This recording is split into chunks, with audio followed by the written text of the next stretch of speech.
Hello, I am so honored to be here. I am Elizabeth Griscom Ross Ashburn Claypool, better known as Betsy Ross. Nice to meet you all. As a ghost from Tea Party past, I want to share with you a few memories.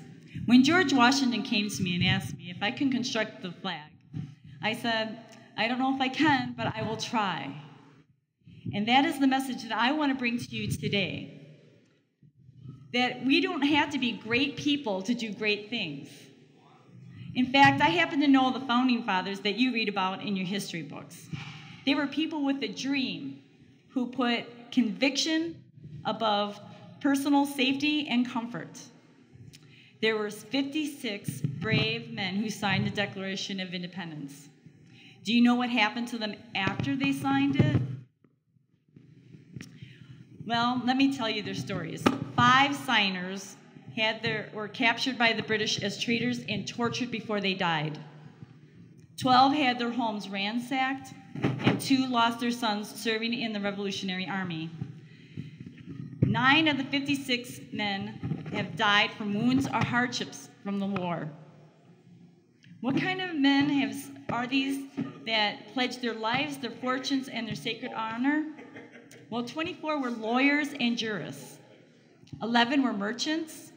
9 were farmers and land plantation owners. They were all men of means and very well educated. But they signed the Declaration of Independence, knowing full well that the penalty, if they were captured, would be death. Carter Braxton of Virginia, a wealthy planter and trader, saw his ships swept from the sea by the British Navy. He sold his home and properties to pay his debts, and he died in rags. Thomas McKean was so hounded by the British that he was forced to move his family almost constantly. He served in the Congress without pay, and his family was kept in hiding.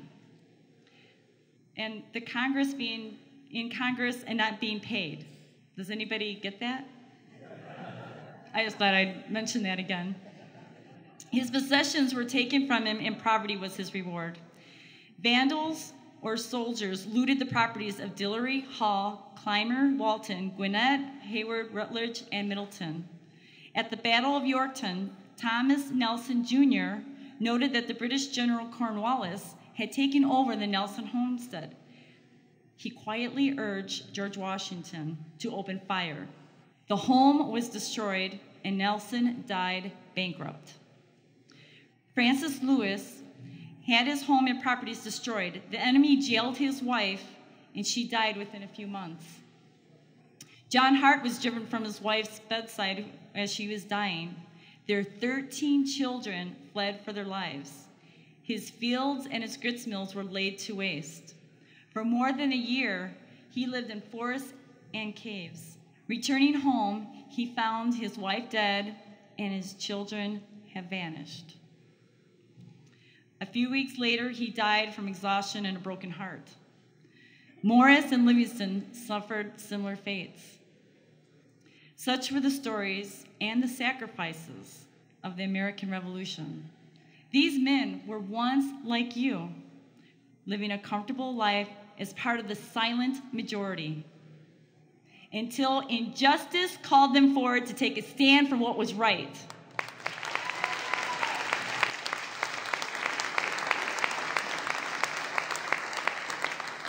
I look out to see what my friends spilled blood have paid for, and I'm sorely disappointed. In my day, it was only the landowners that could vote. And now, anybody 18 or over, men or women, can vote. And yet less than 30% do. This day I leave you with a challenge. Take a stand for what you believe in. Do not let their blood and their sacrifice be for naught. Americans, let your voice be heard before it's in a ghost like mine. God bless you.